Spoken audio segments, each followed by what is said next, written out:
Nama saya Citra.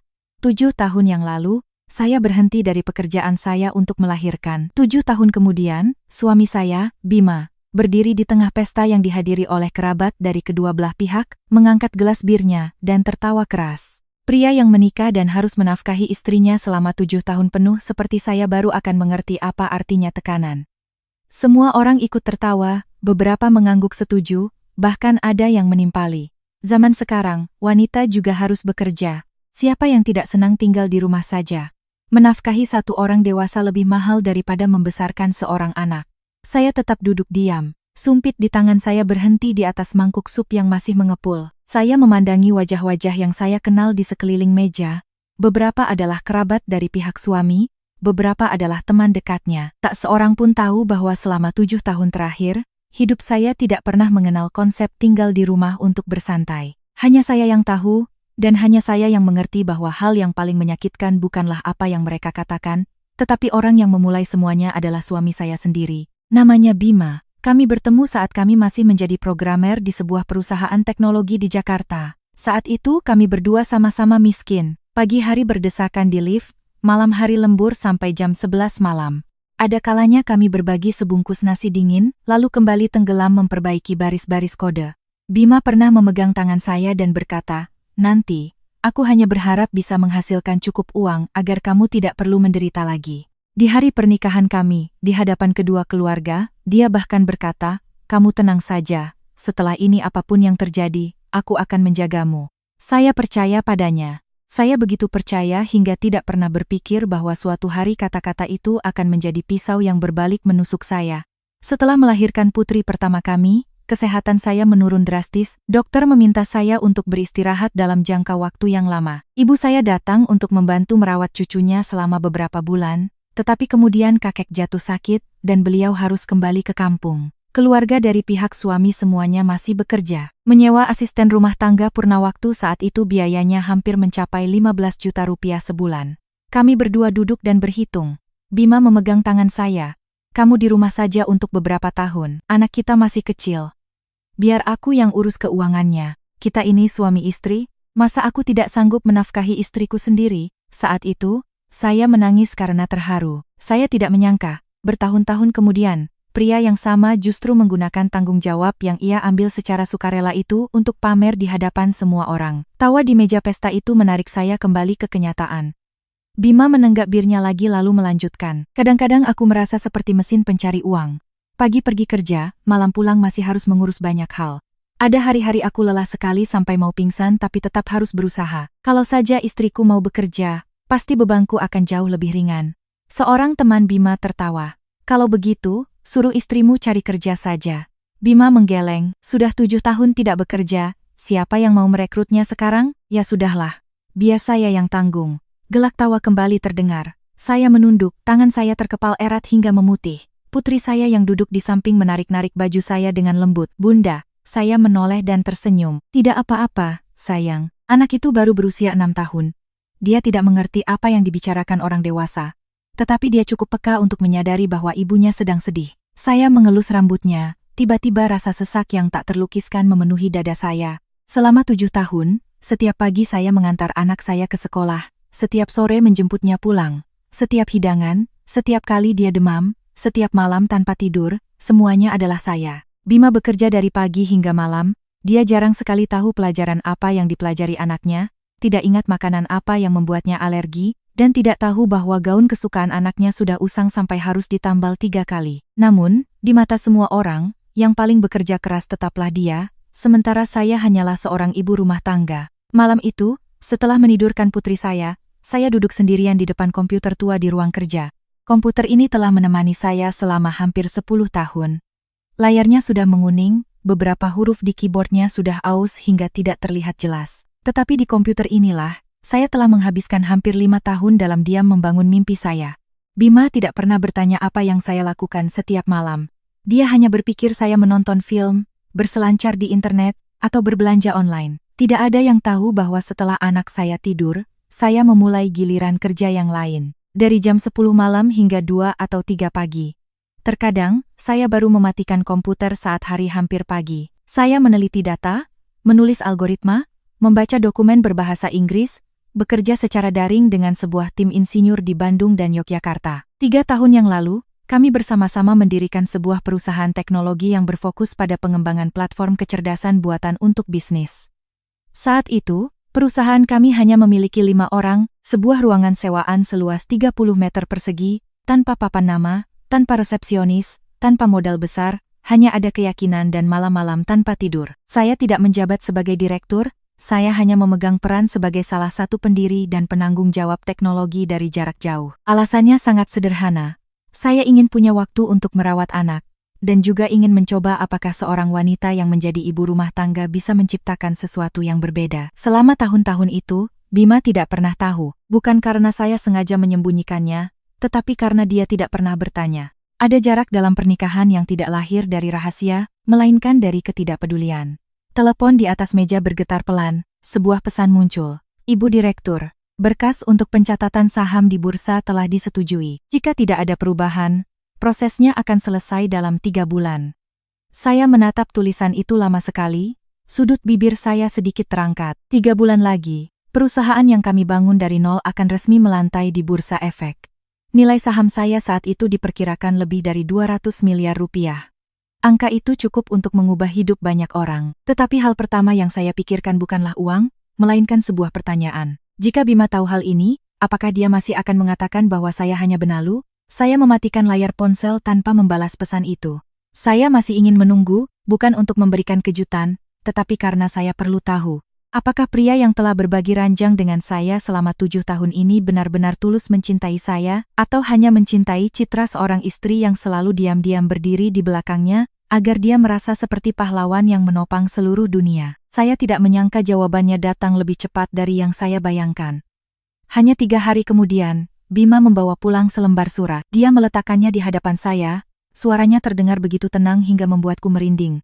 Citra, kita cerai saja. Saat itu, saya tidak menangis, juga tidak berusaha menahannya. Saya hanya menatap pria yang pernah berjanji akan melindungi saya seumur hidup itu, lalu dengan lembut bertanya, apakah ini keputusan yang sudah kamu pikirkan matang-matang? Bima mengangguk, matanya tidak menunjukkan keraguan sedikit pun. Aku sudah sangat lelah. Saya perlahan melipat surat itu, hati saya tiba-tiba terasa begitu damai. Mungkin sebuah pernikahan benar-benar berakhir bukan pada hari surat cerai ditandatangani, tetapi pada saat Anda menyadari bahwa orang di hadapan Anda tidak pernah melihat nilai sejati Anda. Saya menatap surat gugatan cerai itu sangat lama, begitu lama hingga tulisan hitam di atas kertas putih itu perlahan-lahan menjadi kabur di depan mata saya. Bukan karena saya menangis, tetapi karena saat itu ada terlalu banyak kenangan yang berdesakan di kepala saya.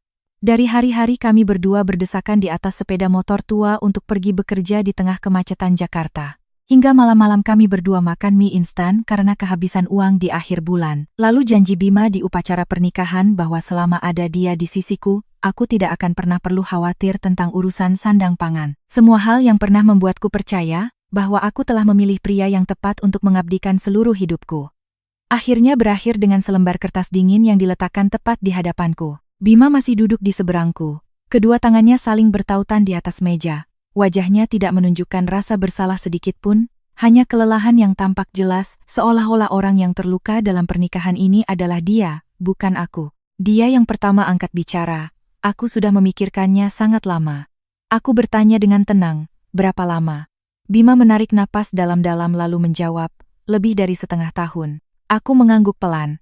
Ternyata selama setengah tahun terakhir, saat aku masih berpikir bahwa pernikahan kami hanya sedang melewati masa sulit, kamu sudah diam-diam mempersiapkan jalan keluar. Bima menunduk, menghindari tatapanku. Aku tidak ingin semuanya menjadi seperti ini. Aku tersenyum hambar, tapi kamu tetap melakukannya. Suasana di ruang tamu menjadi sunyi senyap, hanya terdengar detak jam dinding yang berirama, seolah menghitung mundur detik-detik terakhir dari pernikahan yang telah berlangsung selama 7 tahun. Beberapa saat kemudian, Bima baru bersuara. Aku tahu kamu akan menyalahkanku, tapi aku benar-benar tidak tahan lagi. Aku menatapnya. Tidak tahan dengan apa? Tekanan. Tekanan karena harus menafkahiku. Bima terdiam beberapa detik lalu mengangguk.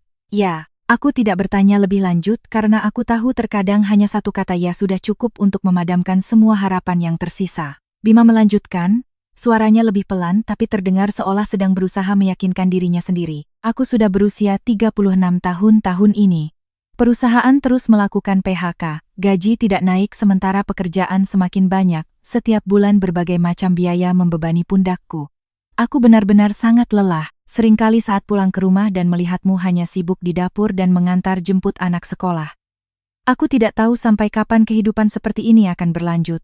Aku mendengarkan dalam diam, lalu dengan perlahan bertanya, apakah kamu pernah bertanya apakah aku ingin kembali bekerja? Bima tertegun. Aku bertanya lagi. Atau apakah kamu pernah berkata akan berbagi pekerjaan rumah agar aku punya waktu untuk kembali bekerja? Bima tetap diam. Apakah kamu pernah bertanya, apa yang aku lakukan setiap malam hingga larut? Kali ini Bima mengangkat kepalanya. Apa yang kamu lakukan? Aku tertawa. Sebuah tawa yang sangat ringan. Jika aku mengatakannya sekarang, apa masih ada artinya? Bima mengerutkan kening. Apa maksudmu? Aku menggelengkan kepala. Tidak ada. Ada beberapa kebenaran yang jika orang lain tidak pernah ingin tahu, maka saat mereka penasaran pun sudah terlambat. Tepat pada saat itu, pintu kamar tidur terbuka. Putriku keluar sambil memeluk boneka beruang kecilnya dan mengucek mata. Bunda, aku segera berdiri. Kenapa kamu belum tidur? Ayah dan bunda bertengkar? Ya, dia bertanya dengan sangat pelan, tetapi setiap kata terasa mencekik hatiku. Aku duduk dan memeluknya. Tidak, sayang, ayah dan bunda hanya sedang mengobrol. Anak itu menatap Bima. Ayah. Bima mencoba tersenyum, tidur lagi sana nak. Tapi anak itu tidak beranjak. Dia memeluk leherku erat-erat lalu berbisik. Aku tidak mau ayah dan bunda berpisah. Kalimat itu membuat Bima memalingkan wajahnya. Aku bisa merasakan bahunya sedikit bergetar. Itu mungkin pertama kalinya malam itu, aku melihatnya goyah. Aku mengelus rambut putriku. Apapun yang terjadi, ayah dan bunda tetap mencintaimu. Anak itu mengangguk, lalu dengan patuh kembali ke kamarnya. Ketika pintu tertutup, Bima baru berkata dengan suara serak, aku akan memberikan nafkah yang cukup. Aku bertanya, lalu bagaimana dengan anak kita? Aku akan sering mengunjunginya. Berarti kamu juga sudah memutuskan bahwa anak akan tinggal bersamaku. Bima terdiam, dia tidak menjawab. Aku mengerti, dalam pikirannya, orang yang tidak punya pekerjaan sepertiku tidak akan bisa menafkahi diri sendiri, jadi pasti akan membutuhkan nafkah darinya. Dia pikir dia masih berada di posisi yang mengendalikan. Dia tidak tahu bahwa saat ini nilai investasi di rekeningku ratusan kali lipat dari total pendapatan seumur hidupnya. Aku tidak mengatakan apa-apa. Aku hanya dengan tenang menandatangani surat itu. Pena berhenti tepat 3 detik di atas baris terakhir sebelum tinta mengering. Bima menatap tanda tanganku dengan bingung. Mungkin dia sudah bersiap untuk sebuah perdebatan, sebuah tangisan, atau permohonan, tetapi dia tidak menyangka aku begitu tenang. Kamu benar-benar setuju? Aku mengangkat kepala. Bukankah kamu yang menginginkan perceraian, tapi kamu pikir aku akan memohon? Bima terdiam. Aku melipat surat itu dan meletakkannya di hadapannya. Aku menghormati keputusanmu. Bima menatapku lama sekali. Di matanya untuk pertama kalinya muncul sebersit kegelisahan yang sangat kecil. Dia sepertinya merasa ada sesuatu yang tidak beres. Terlalu tenang, terlalu mudah. Tidak seperti wanita yang dia pikir akan bergantung padanya seumur hidup. Tepat saat itu, ponselku bergetar, layarnya menyala, sebuah pesan dari grup manajemen perusahaan muncul. Dewan direksi telah menyetujui jadwal penandatanganan dengan dana investasi minggu depan. Aku hanya meliriknya sekilas lalu mematikan layar, tetapi mata Bima tanpa sengaja melihat tulisan Dewan Direksi. Dia mengerutkan kening. Dewan Direksi apa? Aku dengan tenang menyimpan ponselku. Urusan pribadi. Kamu urusan apa sampai ada Dewan Direksi? Nanti juga kamu akan tahu. Bima menatapku lekat-lekat. Untuk pertama kalinya setelah bertahun-tahun, dia merasa wanita di hadapannya ini sangat asing. Dia tidak bisa lagi membaca pikiranku. Malam itu, Bima membawa bantal dan selimut ke ruang kerja untuk tidur. Aku berbaring di samping putriku, mendengarkan suara AC yang berhembus teratur di dalam kamar yang gelap, tetapi mataku tak bisa terpejam. Bukan karena sakit hati, bukan juga karena menyesal, tetapi karena aku tiba-tiba menyadari bahwa aku telah berusaha mempertahankan pernikahan ini terlalu lama. Ada orang yang hanya melihat nilai orang lain melalui uang yang mereka hasilkan. Ada orang yang baru menyadari sebuah permata, setelah permata itu lepas dari tangannya. Keesokan paginya, aku tetap bangun jam 6 seperti biasa, menyiapkan sarapan, mengantar anak ke sekolah, lalu kembali ke rumah untuk bersih-bersih. Semuanya berjalan begitu normal sampai-sampai aku sendiri merasa aneh. Seolah-olah perceraian yang baru saja kutandatangani semalam hanyalah mimpi singkat, sementara kehidupan terus berjalan sesuai dengan alurnya yang biasa. Tepat jam 9 pagi, aku mengenakan setelan blazer berwarna krem yang sudah bertahun-tahun tidak kupakai, mengikat rambutku rapi ke belakang, lalu mengendarai mobil ke gedung tempat kantor baru perusahaanku berada untuk menghadiri rapat penting dengan para pendiri. Begitu mobil berhenti di depan lobi, seorang satpam dengan cepat berlari untuk membukakan pintu. Resepsionis menunduk memberi salam, "Selamat pagi, Bu Citra." Aku tersenyum membalas lalu masuk ke dalam lift. Tidak ada yang tahu bahwa pada saat yang sama, di seberang jalan, Bima sedang duduk di dalam mobil rekannya, setelah mampir ke kedai kopi untuk membeli minuman, dan dia tanpa sengaja melihat seluruh pemandangan itu. Dia tertegun menatap punggungku yang perlahan menghilang di balik pintu kaca gedung itu. Di kepalanya hanya terngiang satu pertanyaan yang tidak bisa dia jawab. Untuk apa Citra kesini? Bima terdiam di dalam mobil selama hampir 1 menit.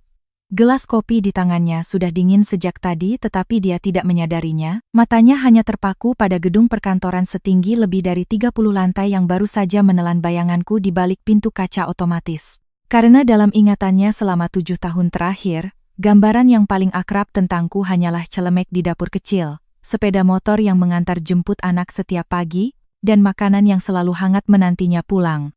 Pemandangan barusan benar-benar asing. Sampai-sampai dia merasa baru saja melihat seseorang yang mirip denganku, bukan istri yang telah tinggal bersamanya selama 7 tahun. Rekan kerjanya yang duduk di samping menyenggol lengannya. "Bima, lihat apa sampai melamun begitu?" Bima tersentak. Tidak ada apa-apa. Rekannya itu juga menoleh. "Oh, gedung ini isinya perusahaan teknologi besar semua. Sewa 1 lantai di sini bisa ratusan juta sebulan. Perusahaan biasa tidak akan berani masuk." Bima tersenyum kaku lalu menyalakan mobil. Tetapi sepanjang perjalanan kembali ke kantor, bayangan diriku memasuki gedung itu terus muncul di benaknya.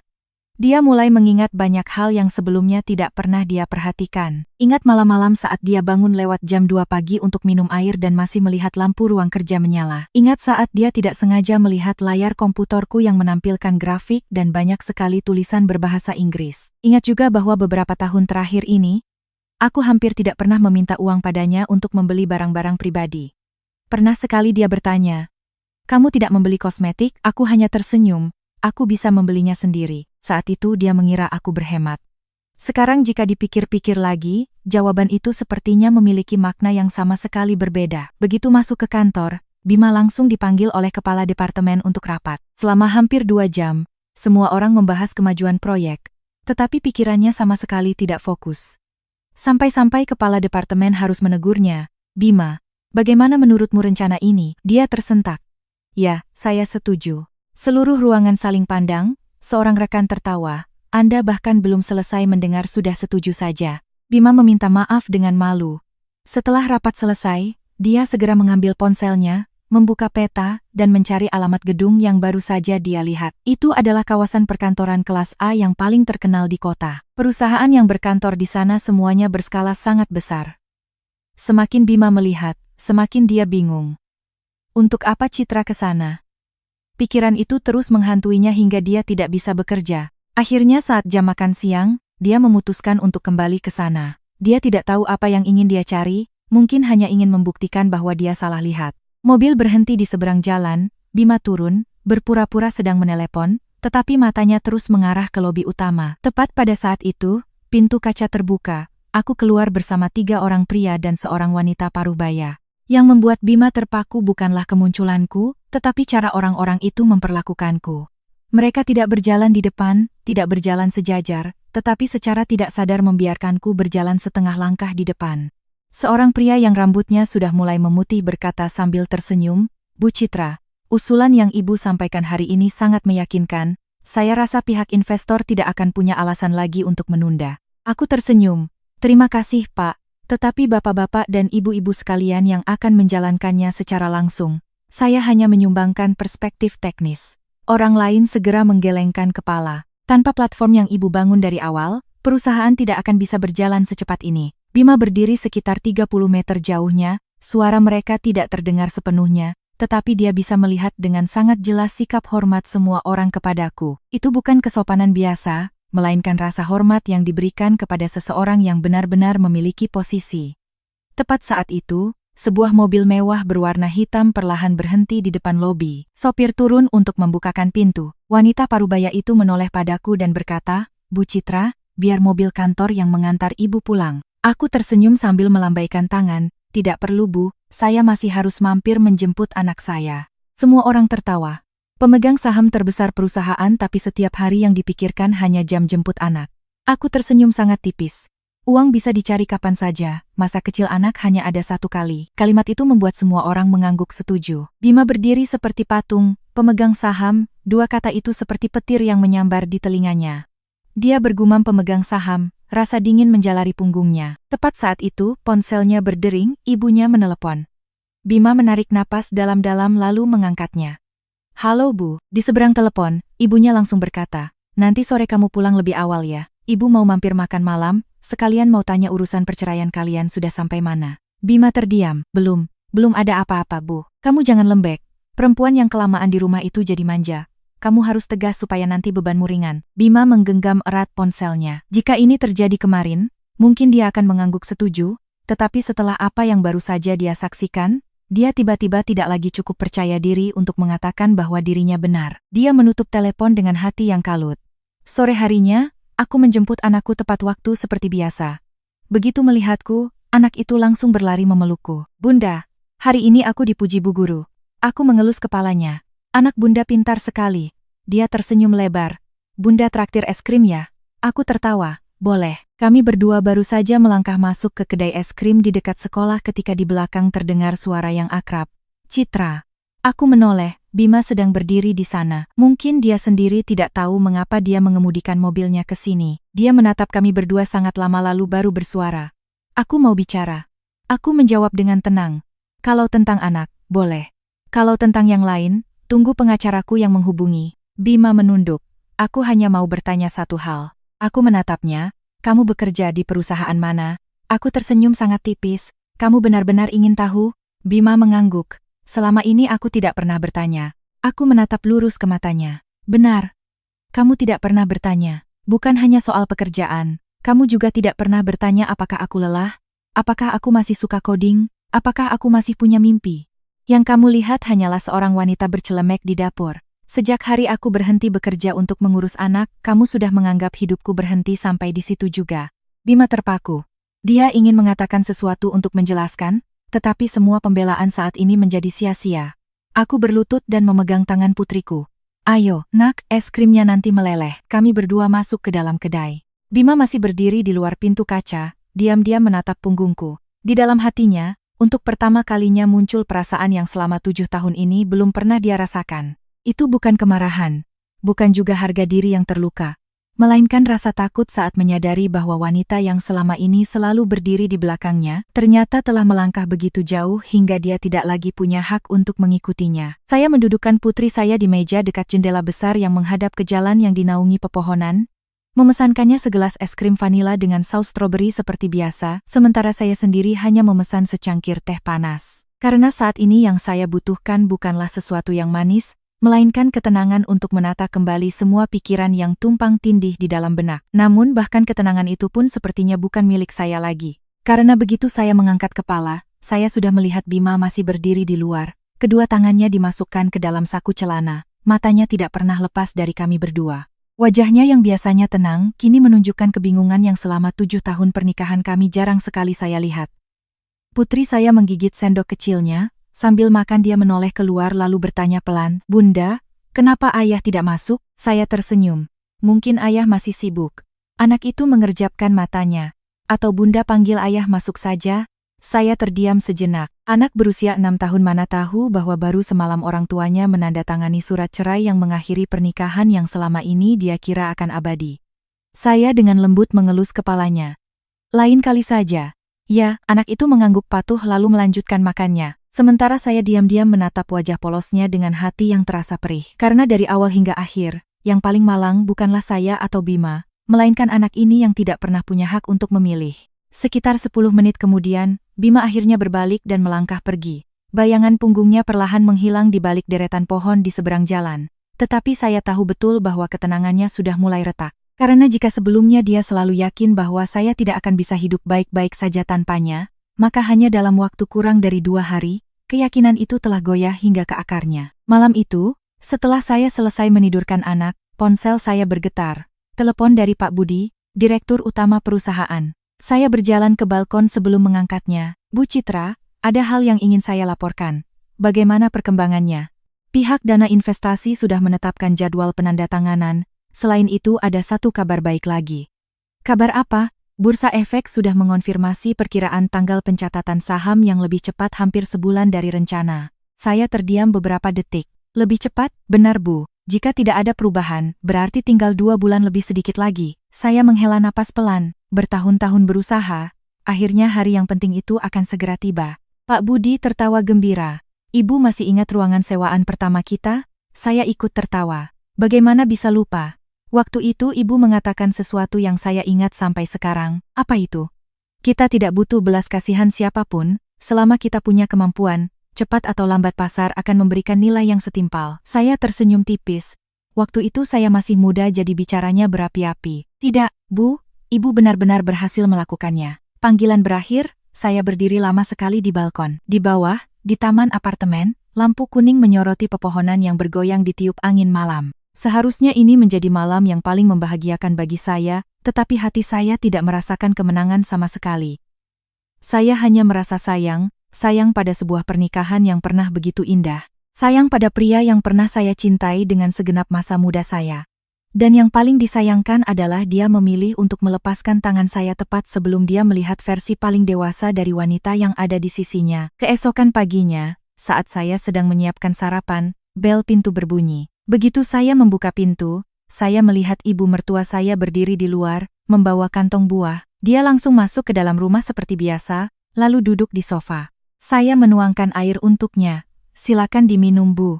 Dia tidak mengambil gelas itu, melainkan menatap lurus ke arah saya. Ibu dengar dari Bima kalian mau cerai. Saya menjawab dengan tenang. Iya Bu. Beliau menghela napas.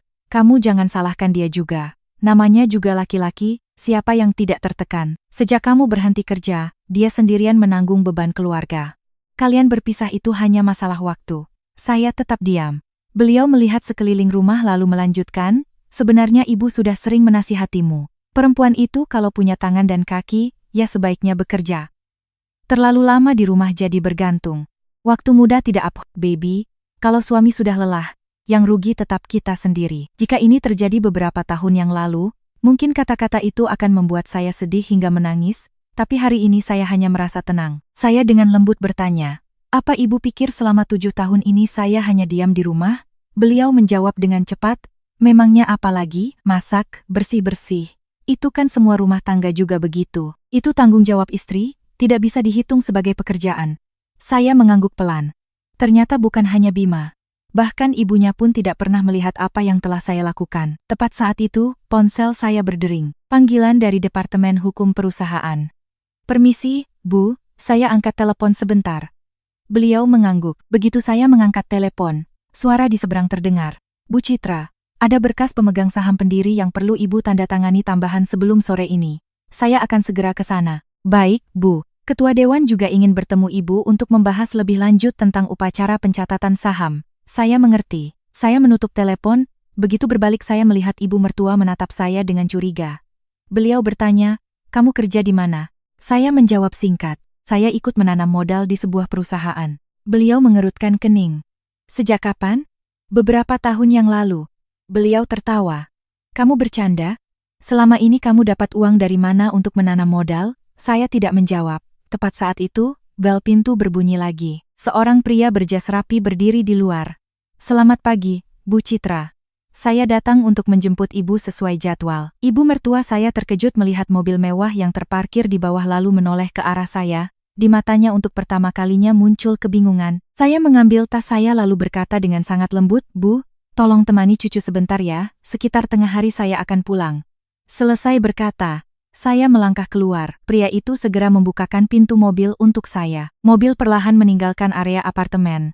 Melalui jendela kaca, saya masih bisa melihat ibu mertua saya berdiri terpaku di balkon lantai dasar, menatap mobil itu dengan wajah penuh kebingungan. Sementara itu, di tempat lain di kota ini, Bima baru saja menerima telepon dari ibunya. Suara ibunya begitu tergesa-gesa sampai-sampai Bima belum sempat menyapa, ibunya sudah berkata, Bima, Ibu mau tanya jujur, sebenarnya Citra itu kerja apa? Bima tertegun, tidak kerja apa-apa Bu.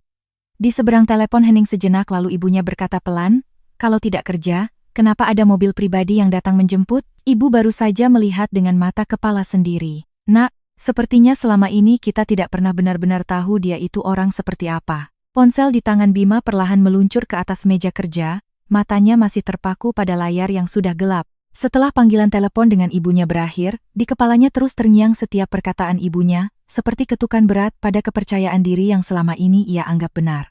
Karena dialah yang paling mengenal ibunya. Ibunya tidak pernah melebih-lebihkan atau mengarang cerita untuk membuat orang lain bingung.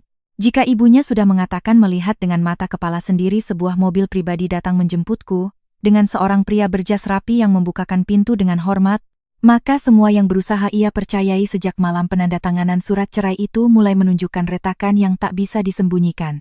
Dia duduk terdiam cukup lama, lalu tanpa sadar membuka kembali album foto di ponselnya. Isinya hampir hanya foto putri mereka dan beberapa foto keluarga yang diambil pada hari-hari besar. Dia berhenti pada sebuah foto dari 3 tahun yang lalu. Waktu itu mereka sekeluarga pergi ke puncak, aku mengenakan gaun biru muda. Senyumku sangat cerah tetapi tanganku masih memegang sebuah tablet kecil. Saat itu dia masih kesal karena menganggapku pergi berlibur tapi masih saja sibuk dengan perangkat elektronik, bahkan sempat menegur, "Bisa tidak kamu letakkan tablet itu?" Aku hanya tersenyum, "Aku selesaikan satu pekerjaan dulu." Dia marah. Ibu rumah tangga memangnya punya pekerjaan apa? Saat itu aku hanya diam-diam mematikan layar, tanpa penjelasan lebih lanjut. Sekarang jika diingat kembali, Bima tiba-tiba merasa tenggorokannya kering. Apakah sudah sejak lama aku mencoba membuatnya mengerti, hanya saja dia yang tidak pernah mau mendengarkan? Tepat saat itu, kepala departemen berjalan melewati mejanya. "Bima, sore ini klien datang untuk memeriksa kemajuan proyek. Siapkan dokumennya ya." "Baik, Pak." Dia menjawab secara refleks, tetapi pikirannya berada di tempat lain. Akhirnya, dia meminta izin keluar dengan alasan bertemu klien, lalu mengendarai mobilnya ke kawasan perkantoran tempat aku baru saja pergi tadi pagi. Kali ini dia tidak berdiri di seberang jalan, melainkan berjalan langsung ke lobi. Resepsionis tersenyum profesional. "Ada yang bisa saya bantu, Pak?" Bima sedikit gugup. Saya ingin bertemu dengan Ibu Citra." Resepsionis dengan sopan bertanya. "Apakah Bapak sudah punya janji?" "Belum." "Bapak ini rekan bisnis atau keluarga Ibu Citra?" Bima ragu sejenak. "Saya suaminya." Resepsionis itu sedikit terkejut, lalu dengan cepat kembali tenang. "Maaf, Pak. Ibu Citra sedang rapat dengan Dewan Direksi. Jika tidak ada janji sebelumnya, saya tidak bisa memberitahukannya." Dua kata Dewan Direksi sekali lagi membuat Bima terpaku. Dia mencoba bertanya lagi, "Apa jabatannya di sini?" Resepsionis itu tersenyum. "Maaf, Pak. Saya tidak diizinkan memberikan informasi internal." Bima terpaksa berbalik pergi. Tetapi tepat saat pintu lift terbuka, sekelompok karyawan muda keluar. Sambil berjalan mereka berbincang dengan antusias. Dengar-dengar hari ini Bu Citra menyetujui rencana besar yang baru. Kalau sudah dapat masukan dari beliau, pasti aman. Aku paling salut sama beliau, tidak pernah meninggikan suara pada karyawan. Betul itu, waktu itu aku buat salah. Beliau hanya duduk dan memperbaiki satu persatu. Lalu bilang kalau semua orang yang baru masuk kerja pasti pernah berbuat salah. Tidak mengerti kenapa orang sepintar itu begitu rendah hati. Percakapan itu terdengar jelas oleh Bima. Dia berbalik menatap pintu lift yang perlahan tertutup. Di dalam hatinya muncul perasaan aneh sekaligus pahit. Ternyata di tempat lain, aku dibicarakan dengan tatapan kagum seperti itu. Sedangkan di rumah, orang yang paling dekat denganku justru tidak pernah bertanya bagaimana hariku berjalan. Sementara itu, di lantai 27 gedung itu, rapat baru saja selesai. Ketua Dewan Direksi meletakkan tumpukan berkas di meja lalu menatapku dengan puas. "Citra, jika tidak ada perubahan, minggu depan kita akan menandatangani semua berkas final." Aku mengangguk pelan. "Saya akan atur." Beliau tersenyum. "Saya masih ingat hari ketika kamu membawa desain pertama untuk bertemu saya. Semua orang bilang proyek ini terlalu berisiko." Seorang anggota lain menimpali, "Benar, waktu itu modal kita hanya cukup untuk menyewa kantor kecil. Server saja masih harus sewa bulanan." Aku tersenyum tipis. Untungnya semua masih percaya. Ketua Dewan menggelengkan kepala. "Bukan kami percaya pada proyeknya, tapi kami percaya pada dirimu.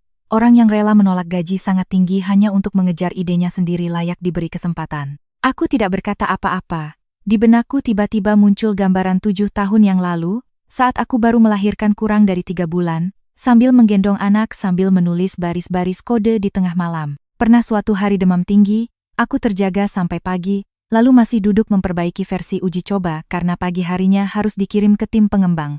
Bulan-bulan itu tidak ada kemewahan, hanya ada kopi dingin, tangisan bayi, dan keyakinan bahwa jika aku menyerah, maka semuanya akan berakhir. Aku tidak pernah menceritakan hal itu pada Bima. Awalnya karena tidak ingin membuatnya tertekan, kemudian karena setiap kali aku hendak bercerita, dia selalu sibuk atau dengan cepat menyimpulkan, "Kamu di rumah ya, istirahat saja." Lama-kelamaan, aku pun tidak pernah menyinggungnya lagi. Sore harinya, aku pulang menjemput anak seperti biasa. Begitu turun dari mobil, wali kelasnya tersenyum menghampiri. "Bu Citra, Maya belajar dengan sangat baik. Minggu depan sekolah ada acara pengalaman untuk orang tua. Jika ibu bisa meluangkan waktu, silakan ikut serta." Aku dengan senang hati menjawab, "Pasti, Bu." Putriku berlari memegang tanganku. "Bunda, hari ini kita bisa pulang lebih awal?" "Tentu saja. Aku mau Bunda membacakan cerita." Aku membungkuk dan mencium keningnya dengan lembut. "Tentu, hari ini Bunda akan membacakan 2 cerita." Tepat saat itu, sebuah mobil yang kukenal perlahan berhenti di seberang jalan. Bima tidak turun dari mobil, dia hanya diam-diam menatap kami berdua yang sedang tertawa dan berbincang. Untuk pertama kalinya dia menyadari bahwa selama bertahun-tahun ini, yang membuat keluarga ini tetap berjalan dengan baik bukanlah gajinya setiap akhir bulan, melainkan wanita yang diam-diam berdiri di belakang, merawat anak, menjaga rumah tetap hangat, sekaligus diam-diam membangun sebuah karier tanpa membutuhkan pengakuan dari siapapun. Dan pada saat itu juga, ponselnya menerima pesan dari pengacara. "Pak Bima, berkas perceraian telah selesai tahap awal. Sesuai jadwal, kedua belah pihak akan datang untuk proses selanjutnya setelah masa mediasi berakhir sesuai aturan." Bima menatap pesan itu sangat lama. Untuk pertama kalinya sejak dia mengajukan gugatan cerai, dia tidak lagi merasa lega. Di dalam hatinya hanya ada satu pertanyaan yang terus berulang. Apakah orang yang akan segera hilang dari hidupnya ini benar-benar hanya seorang ibu rumah tangga seperti yang selama ini ia pikirkan? Malam itu, setelah menidurkan putri saya duduk sendirian di ruang kerja kecil yang telah menemani saya selama 7 tahun terakhir. Ruangan itu hanya seluas kurang dari 10 meter persegi, tetapi menjadi saksi hampir seluruh perjalanan perubahan hidup saya. Dari hari-hari di mana saya harus meletakkan box bayi tepat di samping meja kerja agar bisa menulis kode sambil menenangkan anak, hingga malam-malam di mana seluruh tim rapat daring dengan klien dari luar negeri saat di luar jendela langit masih gelap. Setiap sudut kecil di sini menyimpan jejak hari-hari di mana saya memilih diam daripada menjelaskan. Karena saya selalu percaya bahwa hasil akan menjadi jawaban yang paling jelas. Sayangnya, ketika hasil itu muncul, orang yang pertama kali ingin saya ajak berbagi justru adalah orang yang secara aktif melangkah keluar dari hidup saya. Saya membuka sebuah kotak kayu di laci. Di dalamnya bukan perhiasan atau surat berharga, melainkan setumpuk foto lama. Foto pertama diambil tepat setelah pernikahan kami. Bima berdiri di samping saya. Senyumnya saat itu begitu cerah. Hanya dengan melihatnya saja sudah cukup untuk merasakan kebahagiaan sepasang suami istri muda. Foto kedua adalah hari di mana saya menerima promosi jabatan di perusahaan lama. Bima datang dengan sebuket bunga besar ke depan gerbang kantor dan berkata, "Istriku yang paling hebat." Saya tertawa kecil saat mengingat kalimat itu. Hari itu dia benar-benar bangga pada saya. Hari itu dia tidak pernah takut istrinya sukses. Semuanya mulai berubah sejak putri kami lahir. Satu orang harus berhenti sejenak, satu orang terus berlari. Jarak di antara kami tidak muncul seketika, tetapi semakin melebar dari hari ke hari. Bulan ke bulan, tahun ke tahun, hingga akhirnya kami berdua berdiri di ujung jembatan yang berbeda, tanpa ada yang cukup sabar untuk melangkah lebih dekat ke arah yang lain. Saya menyimpan kembali tumpukan foto itu dan perlahan menutup laci. Seindah apapun masa lalu, tidak bisa menjadi alasan untuk mempertahankan masa kini yang sudah penuh dengan retakan. Keesokan paginya, saya mengantar anak ke sekolah lalu pergi ke kantor lebih awal dari biasanya, karena hari ini adalah sesi peninjauan terakhir, sebelum penandatanganan dengan dana investasi. Begitu masuk ke ruang rapat, Pak Budi sudah meletakkan setumpuk dokumen tebal di hadapan saya. "Bu, tolong periksa daftar pemegang saham setelah putaran pendanaan ini selesai." Saya membuka lembar demi lembar dengan sangat teliti. Setelah beberapa kali dilusi saham untuk mendapatkan sumber daya pengembangan, persentase kepemilikan saya tidak lagi setinggi tahun-tahun pertama, tetapi masih cukup untuk memiliki hak veto atas keputusan-keputusan penting. Pak Budi menatap saya lalu tersenyum. "Apakah Ibu pernah berpikir akan sampai di hari ini?" Saya menggeleng pelan. "Tidak, saya hanya berpikir harus berusaha 1 hari lagi, setiap hari sedikit demi sedikit." Ketika saya mengangkat kepala, ternyata saya sudah berjalan sangat jauh. Ruangan itu hening sejenak, seorang anggota Dewan Direksi yang sudah lama bergabung berkata perlahan, "Sebenarnya yang membuat kami paling hormat pada Ibu bukanlah karena Ibu pintar." Saya mengangkat kepala. Tetapi karena selama 7 tahun ini Ibu tidak pernah menjadikan kondisi keluarga sebagai alasan untuk menyerah. Saya tersenyum. dan juga tidak pernah menjadikan pekerjaan sebagai alasan untuk mengabaikan keluarga. Semua orang mengangguk, itu adalah hal yang selalu saya coba pertahankan. Sesibuk apapun, saya tetap mengantar jemput anak sendiri jika memungkinkan. Meskipun rapat semalaman, keesokan paginya saya tetap menyiapkan sarapan untuk seluruh keluarga. Bukan karena ada yang memaksa, tetapi karena itu adalah pilihan saya. Sayangnya, usaha itu tidak pernah dilihat oleh orang yang paling dekat dengan saya. Sementara itu, di kantor Bima, suasana terasa lebih berat dari biasanya ketika Dewan Direksi mengumumkan akan terus melakukan pengurangan karyawan untuk menghemat biaya. Setelah rapat, seluruh kantor menjadi ramai, seorang rekan menghela napas. Tidak tahu siapa yang akan kena PHK kali ini. Yang lain tertawa getir, hanya berharap bukan giliran kita. Bima duduk diam di depan layar komputernya. Untuk pertama kalinya setelah bertahun-tahun, dia merasakan ketidakstabilan dari pekerjaannya. Bagaimana jika suatu hari nanti dia benar-benar kehilangan pekerjaan? Bagaimana jika saat itu orang yang di rumah tidak memiliki penghasilan seperti yang dia kira? Apa yang akan terjadi pada keluarganya? Begitu pikiran itu muncul, dia langsung menepisnya. Mungkin dari awal hingga akhir, hanya dia yang berpikir bahwa saya tidak punya penghasilan. Tepat saat itu, ponselnya bergetar, pesan dari teman kuliahnya bernama Agung. Siang ini ada waktu, ngopi yuk. Bima setuju. Kedai kopi itu terletak di dekat kantornya dan tidak terlalu ramai.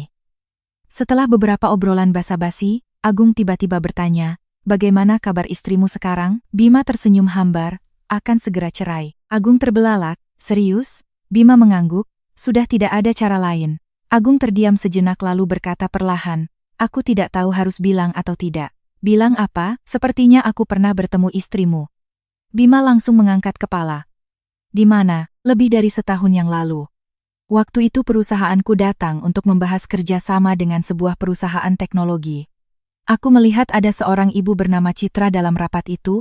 Awalnya aku kira hanya nama yang sama. Baru setelah kulihat lebih dekat, ternyata sangat mirip dengan istrimu." Bima menggenggam erat gelasnya. "Kamu yakin?" Agung mengangguk. "Aku ingat karena hari itu semua orang sangat menghormatinya. Aku sempat berpikir untuk bertanya kenapa istrimu bekerja di sana. Tapi kemudian lupa." Bima merasakan jantungnya berdebar kencang. Ternyata bukan beberapa bulan. Bukan juga setahun tetapi, sudah sejak lama. Saya telah berjalan di jalan yang sama sekali berbeda. Hanya saja dia tidak pernah menoleh untuk melihat. Sore itu, dalam perjalanan pulang, Bima menghentikan mobilnya di depan sebuah toko bunga. Dia berdiri sangat lama di depan rangkaian bunga hydrangea biru yang dulu sangat saya sukai. Saat masih pacaran, setiap kali saya marah, dia selalu membelikan bunga jenis itu. Pemilik toko tersenyum bertanya, "Mau yang mana, Pak?" Bima menatap bunga-bunga itu lalu menggeleng pelan. "Lain kali saja." Dia berbalik dan melangkah pergi.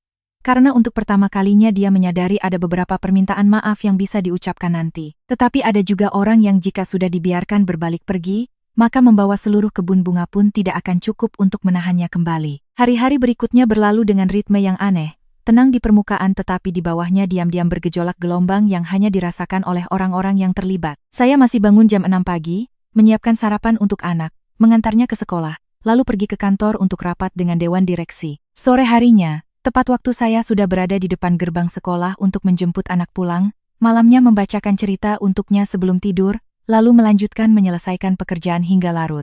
Hampir tidak ada yang berubah, hanya satu hal yang berbeda.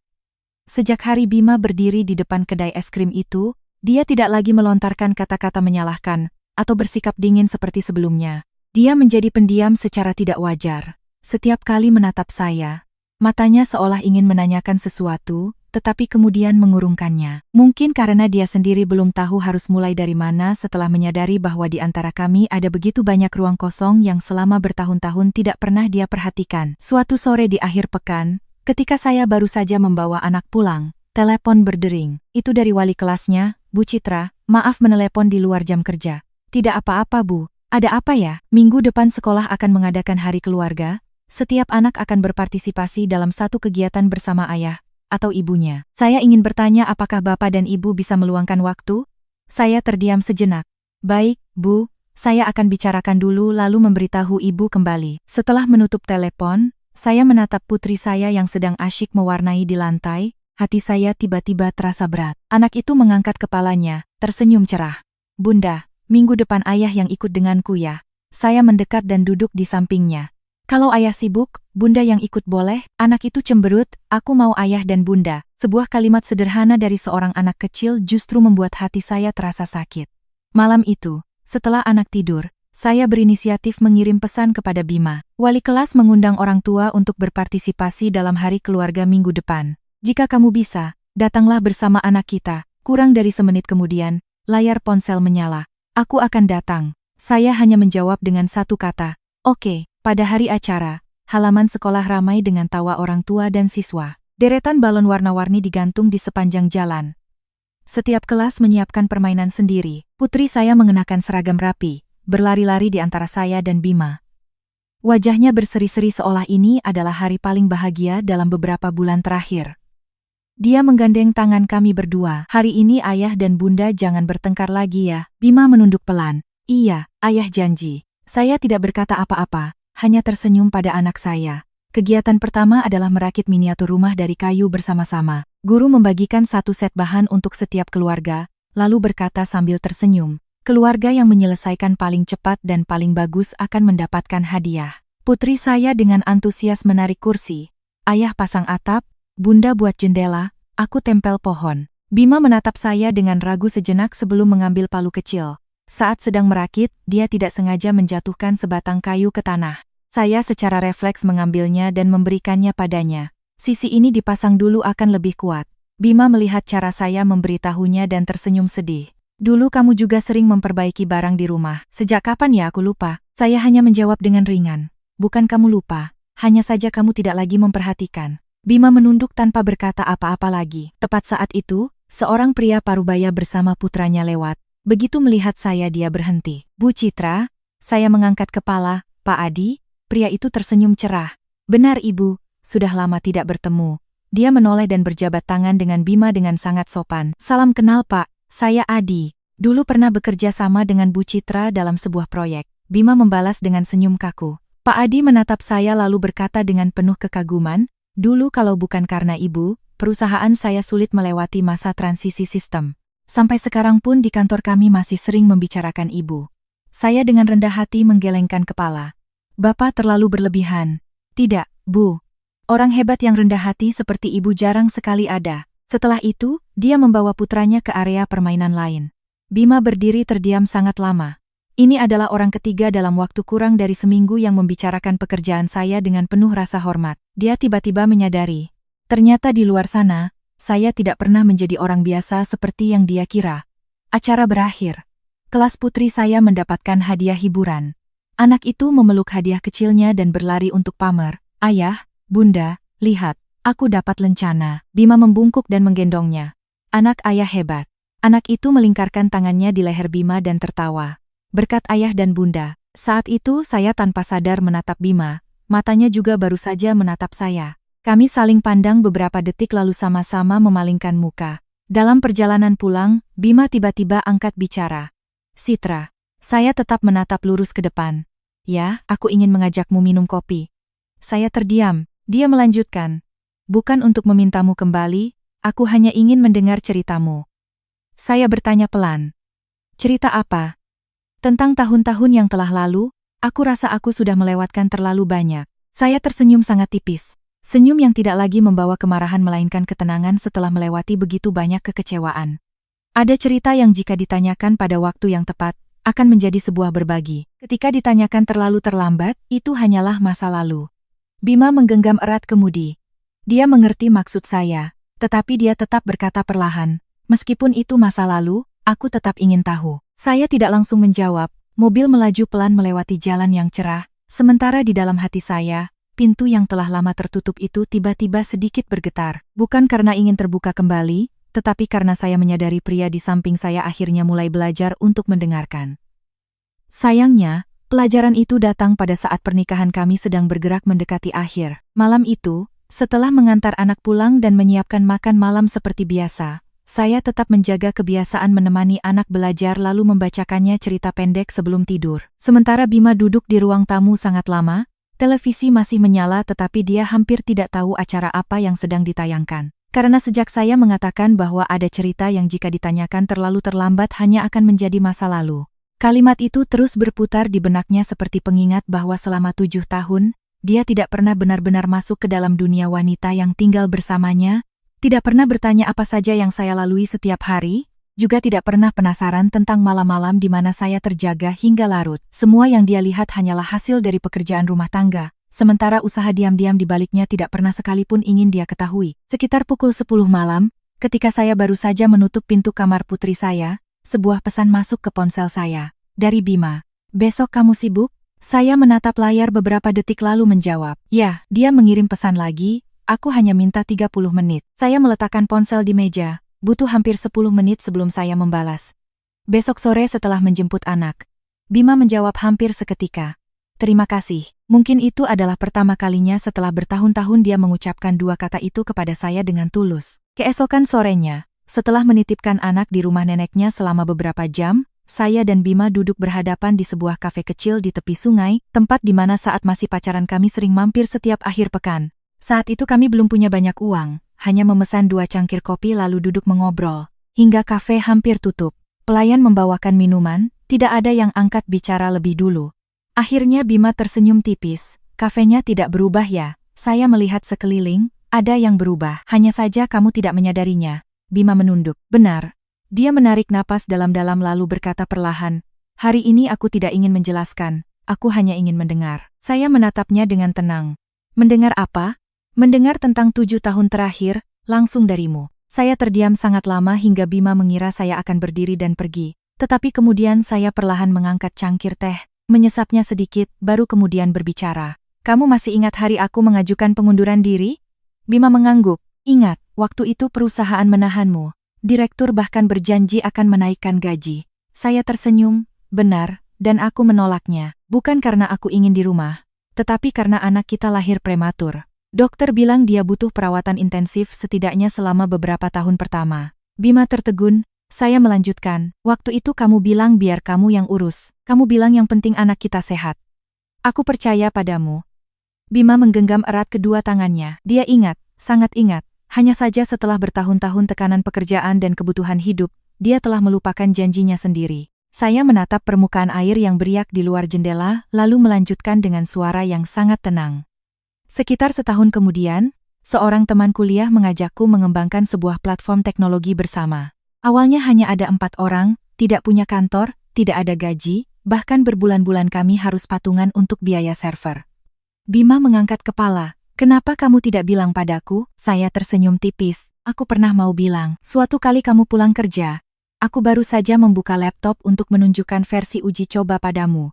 Tapi kamu bilang, seharian cuma mainin hal-hal tidak jelas. Urus saja anak sana." Bima terpaku, sebuah ingatan yang seolah telah hilang tiba-tiba muncul dengan jelas. Hari itu dia baru saja dimarahi atasannya. Pulang ke rumah melihat saya di depan komputer jadi emosinya meluap. Dia benar-benar mengatakan hal itu. Saya melanjutkan. "Kali kedua aku mau cerita, itu saat perusahaan mendapatkan investasi pertama. Aku membeli kue kecil, berniat menunggumu pulang untuk memberitahumu. Tapi malam itu kamu pergi minum dengan klien sampai hampir tengah malam. Kamu bilang kamu lelah lalu langsung tidur." Bima menunduk dalam-dalam. Setiap kalimat yang saya ceritakan tidak mengandung satupun nada menyalahkan. Justru ketenangan itulah yang membuatnya lebih sakit daripada cacian manapun. Saya dengan lembut meletakkan cangkir teh. "Lalu aku sadar, bukan kamu tidak punya waktu, tapi kamu tidak lagi tertarik dengan hal-hal yang berkaitan denganku. Jadi, aku berhenti bercerita." Bima berkata dengan suara serak. "Aku minta maaf." Saya menatapnya. "Aku tahu, tapi Bima, ada permintaan maaf yang bukan untuk memperbaiki, melainkan hanya untuk menerima bahwa sesuatu telah benar-benar terjadi." Kami berdua kembali terdiam. Beberapa saat kemudian, Bima mengeluarkan sebuah kotak kecil dari tasnya. Dia mendorongnya ke arah saya. Aku menemukannya di laci kantor. Saya membukanya. Di dalamnya ada sebuah USB berwarna perak. Saya langsung mengenalinya. Itu adalah USB yang pernah saya berikan padanya hampir 5 tahun yang lalu. Waktu itu, saya memintanya untuk melihat presentasi produk sebelum saya kirim ke klien, karena saya pikir dia punya perspektif sebagai pengguna. Dia mengambilnya lalu melupakannya di laci selama 5 tahun, tidak pernah membukanya. Bima tertawa penuh kepahitan. "Aku baru mencobanya kemarin. Tanggal file dibuat adalah 5 tahun yang lalu. Aku tidak pernah membukanya." Saya mengelus USB itu di telapak tangan, perasaan yang sulit digambarkan tiba-tiba muncul. Dulu, jika saja dia meluangkan 10 menit untuk membuka file ini, mungkin banyak hal setelahnya akan berbeda. Tetapi hidup tidak punya kata jika. Tepat saat itu, ponsel saya bergetar. Pak Budi menelepon. Bu Citra, berkasnya sudah disetujui. Besok sore tim audit akan menyelesaikan tahap akhir. Jika tidak ada masalah, kita akan mengumumkan jadwal pencatatan saham dalam rapat minggu depan. Saya tersenyum. Bagus, saya akan hadir. Saya menutup telepon. Bima menatap saya sangat lama, lalu bertanya dengan suara pelan yang hampir seperti bisikan. Pada hari kesuksesanmu, siapa orang pertama yang ingin kamu beritahu? Saya tidak langsung menjawab, saya menatap langit yang perlahan berubah menjadi warna senja lalu tersenyum tipis. Dulu itu kamu, tapi sekarang, giliranku belajar untuk hanya berbagi kebahagiaan dengan orang yang benar-benar mau mendengarkan. Setelah pertemuan di kafe itu, saya dan Bima tidak berbicara sepatah kata pun dalam perjalanan pulang. Bukan karena tidak ada lagi yang bisa dibicarakan, tetapi karena hal-hal yang paling perlu dibicarakan sudah terucap. Sementara hal-hal yang lebih penting lagi, tidak bisa diubah hanya dengan beberapa permintaan maaf yang terlambat. Jadi ketika mobil berhenti di depan rumah orang tua saya, untuk menjemput putri kami berdua turun dengan wajar seolah dua orang teman yang memiliki tanggung jawab yang sama terhadap seorang anak. Berusaha menjaga senyum di bibir agar terlihat biasa saja supaya anak kami tidak menyadari retakan yang semakin besar di antara ayah dan ibunya. Begitu melihat kami, anak itu langsung berlari. Ayah dan bunda jemput aku bareng? Bima membungkuk dan menggendongnya. Iya, hari ini ayah pulang cepat. Anak itu tertawa geli. Kalau begitu malam ini kita makan malam bersama ya. Saya dan Bima saling pandang. Tidak ada yang langsung menjawab. Akhirnya saya tersenyum pada anak saya. Boleh. Makan malam itu berlangsung dengan sangat damai. Ibu saya terus-menerus mengambilkan lauk untuk Bima seolah tidak pernah tahu bahwa kami akan segera bercerai. Sementara ayah saya menanyakan pekerjaannya seperti biasa. Hanya saya yang tahu bahwa ibu saya sengaja tidak menyinggung apapun karena beliau ingin memberikan cucunya satu makan malam yang utuh, setidaknya untuk sekali lagi. Selesai makan, ibu memanggil saya ke dapur untuk membantu mencuci piring. Setelah yakin tidak ada yang mendengar dari ruang tamu, beliau bertanya pelan, "Kalian benar-benar tidak bisa diperbaiki lagi?" Saya perlahan mengeringkan piring di tangan. Dulu aku pikir masih bisa, tapi sekarang aku tidak yakin lagi. Ibu menatap saya lama sekali. "Kamu masih sayang sama dia?" Saya terdiam. Itu adalah pertanyaan tersulit yang selama ini selalu saya hindari. Akhirnya saya menjawab pelan, "Masih." Tapi sayang bukan berarti bisa kembali. Ibu menghela napas. Orang biasanya baru menghargai sesuatu setelah akan kehilangannya. Saya tersenyum tipis. Sayangnya, hidup tidak selalu memberi kesempatan kedua. Ibu memegang tangan saya. "Kamu hanya perlu hidup bahagia. Apapun keputusanmu, ibu akan mendukung." Saya mengangguk. Tepat saat itu, ponsel di saku saya bergetar, pesan dari Pak Budi. "Bu, tolong periksa email. Pihak bursa sudah mengirimkan jadwal kerja resmi." Saya membuka email saat itu juga. Tanggal pengumuman pencatatan saham telah dikonfirmasi, tinggal 3 minggu lagi. Saya menatap tulisan di layar sangat lama, lalu diam-diam mengunci ponsel. 7 tahun, akhirnya hari itu akan datang. Malam itu setelah mengantar anak pulang dan menidurkannya, saya membuka laptop yang sudah akrab dan masuk ke sistem internal perusahaan untuk meninjau kembali seluruh rencana komunikasi untuk hari pengumuman. Setiap tugas sudah ditandai hampir selesai, hanya beberapa detail kecil yang perlu dikonfirmasi. Pak Budi melakukan panggilan video dengan saya dan para pendiri lainnya. Semua orang tidak bisa menyembunyikan kegembiraan mereka. Pak Budi tertawa. Saya masih ingat hari pertama kita semua duduk di ruangan sewaan yang tidak sampai 20 meter persegi. Yang lain menimpali. Waktu itu AC-nya rusak, panasnya sampai laptop mati sendiri. Semua tertawa bersama. Pak Budi menatap saya. "Bu Citra, pada hari pencatatan saham, ibu harus memberikan pidato." Saya menggelengkan kepala, biar ketua dewan saja yang pidato, itu lebih pantas. "Tidak, Bu. Tanpa ibu, tidak akan ada hari ini." Saya termenung sejenak lalu menjawab, "Baiklah." Rapat berakhir hampir tengah malam. Saya baru saja menutup laptop ketika mendengar ketukan pelan di pintu. Saya membukanya dan melihat Bima berdiri di luar. Dia tampak ragu, "Boleh aku ganggu sebentar?" Saya mengangguk. "Ada apa?" Bima memberikan saya setumpuk berkas. "Ini semua dokumen terkait apartemen ini. Namamu dan anak kita tetap tercantum seperti sebelumnya." Saya sedikit terkejut. "Tidak perlu memberikannya sekarang." Dia menggelengkan kepala. "Aku sudah banyak berpikir. Kalau nanti kita bercerai, aku tidak ingin kamu khawatir soal tempat tinggal." Saya menatapnya. "Kamu tidak perlu merasa bersalah." Bima tersenyum sedih. "Bukan merasa bersalah, tapi ini pertama kalinya aku sadar bahwa selama ini pengorbananmu jauh lebih besar dari yang aku kira." Saya perlahan menutup berkas itu. "Bima, Jangan coba menebusnya dengan harta. Ada hal-hal yang tidak bisa dinilai dengan uang. Dia mengangguk sangat pelan. Aku tahu. Aku hanya ingin melakukan sesuatu yang benar sebelum semuanya terlambat. Kami berdua berdiri dalam diam di koridor. Di luar jendela, hujan pertama musim ini tiba-tiba turun. Tetesan hujan mengetuk atap dengan teratur, seolah membawa kembali kenangan lama, dari saat kami baru pacaran, hingga menjadi suami istri. Lalu bulan-bulan sibuk yang membuat kami perlahan lupa cara mendengarkan satu sama lain. Keesokan paginya, ketika Bima baru saja tiba di kantor, dia menerima pemberitahuan dari bagian SDM, yang meminta seluruh karyawan menghadiri rapat mendadak. Suasana di ruang rapat lebih tegang dari biasanya. Direktur utama dengan perlahan mengumumkan bahwa perusahaan sedang mempertimbangkan opsi kerja sama strategis dengan sebuah perusahaan teknologi dalam negeri untuk merestrukturisasi seluruh sistem manajemen. Jika kesepakatan itu berhasil, perusahaan akan memiliki kesempatan untuk melewati masa sulit saat ini. Seorang rekan langsung bertanya, "Perusahaan mana, Pak?" Direktur utama membuka dokumen di hadapannya lalu menyebutkan nama perusahaan itu. Pada saat itu juga, Bima tiba-tiba terpaku saat menyadari nama yang baru saja disebutkan adalah perusahaan tempat saya diam-diam membangunnya selama bertahun-tahun. Sementara dia baru mengetahui keberadaannya ketika pernikahan kami sudah berada di penghujung jalan. Rapat terus berlanjut dengan serangkaian data yang ditampilkan di layar besar.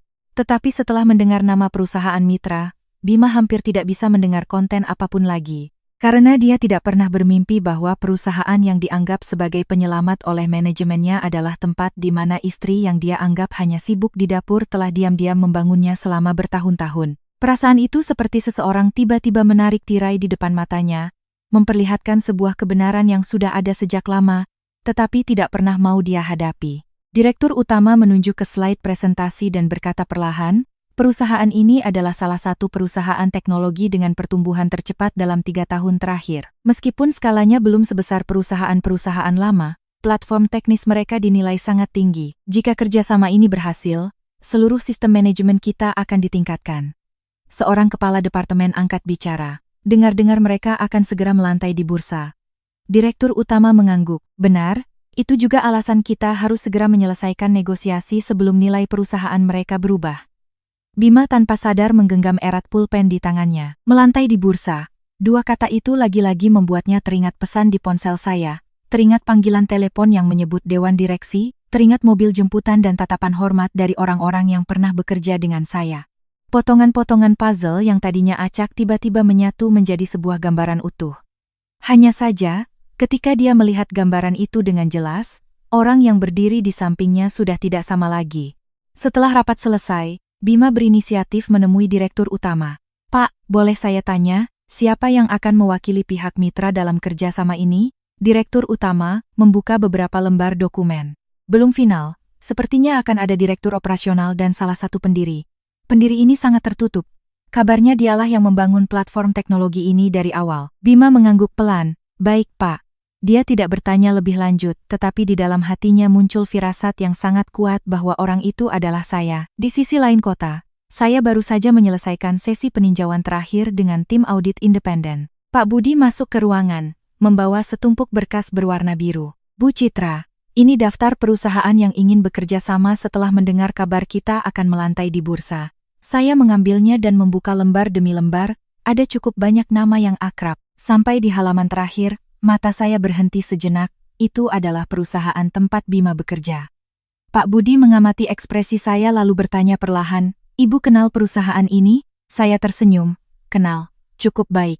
Pak Budi mengangguk, "Mereka yang proaktif menghubungi. Sistem mereka yang sekarang sudah usang, jika proyek ini berhasil diimplementasikan, ini akan menjadi proyek yang sangat bernilai." Saya menutup berkas itu. "Jalankan saja sesuai prosedur, jangan karena hubungan pribadi apapun mengubah standar kita." Pak Budi menatap saya lalu tersenyum tipis. "Saya mengerti, Bu. Dari dulu Ibu memang selalu begitu." Saya tidak berkata apa-apa lagi. Dalam bisnis, semakin jelas prinsipnya, semakin terhindar dari masalah yang tidak perlu. Sore itu ketika saya sedang bersiap meninggalkan kantor untuk menjemput anak, saya menerima telepon dari pengacara. "Bu Citra, saya ingin mengonfirmasi ulang jadwal kerja minggu depan. Semua dokumen sudah lengkap, tinggal menunggu masa mediasi berakhir sesuai aturan." Saya melihat keluar jendela kaca, di luar sana langit perlahan berubah menjadi warna kuning pucat di sore hari. "Baik, saya mengerti. Jika tidak ada perubahan, ikuti saja jadwalnya." Setelah menutup telepon, saya berdiri diam beberapa menit. Aneh sekali, dulu hanya memikirkan 2 kata cerai saja hati saya sudah sakit hingga sesak napas, tapi sekarang perasaan itu sudah jauh lebih tenang. Bukan karena saya tidak lagi mencintainya, tetapi karena saya telah belajar menerima bahwa ada hubungan yang hanya bisa indah jika disimpan sebagai kenangan. Malam harinya setelah makan malam, putri saya membawa buku cerita dan duduk di samping saya. Bunda, hari ini Bu Guru bertanya nanti aku mau jadi apa? Saya tersenyum. Lalu kamu jawab apa? Anak itu tersenyum cerah. Aku bilang aku mau jadi seperti Bunda. Saya sedikit terkejut. Seperti Bunda di bagian mana? Dia memiringkan kepalanya berpikir lalu menjawab dengan polos. Bunda bisa memperbaiki komputer.